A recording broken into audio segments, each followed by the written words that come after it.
दोस्तों, एक बार एक गुरु अपने शिष्य के साथ कहीं से गुजर रहे थे। चलते चलते वो एक खेत के पास से गुजरे। खेत बहुत अच्छी जगह पर था।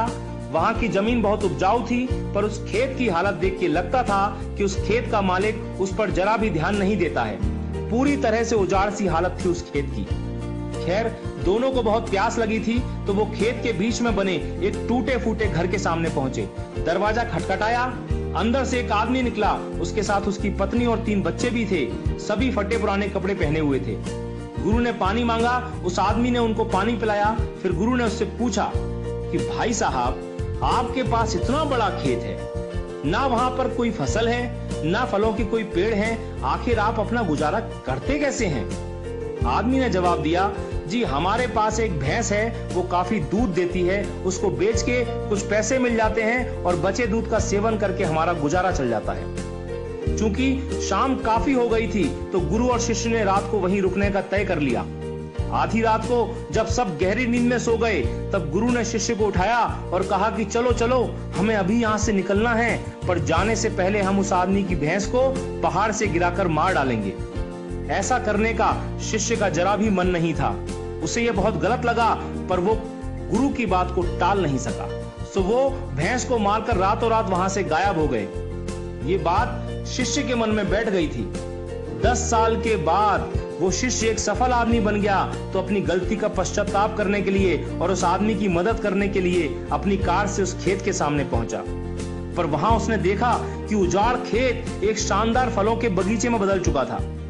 टूटे फूटे घर की जगह एक शानदार बंगला खड़ा था। जहां एक अकेली भैंस बंधी होती थी, वहां कई अच्छी नस्ल की गाय और भैंसें बंधी हुई थी। शिष्य ने सोचा कि शायद वो परिवार अपनी जमीन किसी को बेच के कहीं चला गया है, और ये सोचकर वो वापस लौटने लगा, तो उसे खेतों में वही 10 साल पहले वाला आदमी दिखाई दे गया।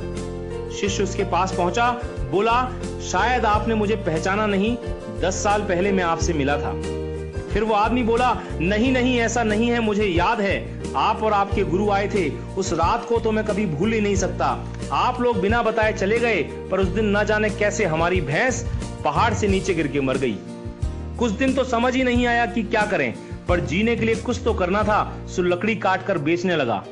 पैसे आए तो खेत में बुआई कर दी। फसल अच्छी हुई तो उसे बेच के फलों के बगीचे लगा दिए। काम अच्छा चल पड़ा और आज मैं आसपास के 1000 गांवों में सबसे बड़ा फल व्यापारी हूं। शिष्य बोला, ये काम आप पहले भी तो कर सकते थे। तो आदमी बोला, तब जिंदगी बिना मेहनत के गुजर रही थी, कोई रिस्क नहीं था, तो लगा नहीं कि मेरे अंदर इतनी क्षमता है, सो कोशिश ही नहीं की। पर जब भैंस मर गई तो हाथ पांव मारने पड़े और फाइनली मैं यहां तक पहुंच गया। दोस्तों, कई बार हम भी परिस्थितियों के इतने आदी हो जाते हैं कि उसी में जीना शुरू कर देते हैं, चाहे वो कंडीशन कितनी भी बुरी क्यों ना हो।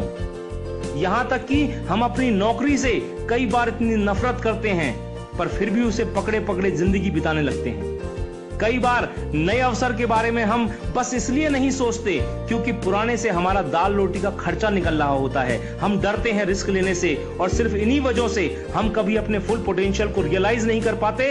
हम अपनी क्षमताओं का पूरा उपयोग नहीं कर पाते, जिससे हमारी लाइफ कहीं बेहतर बन सकती है। दोस्तों, सोचिए कहीं आपकी लाइफ में भी कोई ऐसी भैंस तो नहीं है जो आपको एक बेटर लाइफ जीने से रोक रही है। आपने कहीं उस भैंस को बांध के तो नहीं रखा है, और यदि लगे कि ऐसा है तो आगे बढ़िए, हिम्मत करिए और काट के फेंक दीजिए उस रस्सी को जो आपको बांध के रखी हुई है। दोस्तों, आपके पास खोने के लिए सिर्फ वो एक भैंस है, यानी एक जरा सी चीज, पर पाने के लिए आपके पास सारा जहान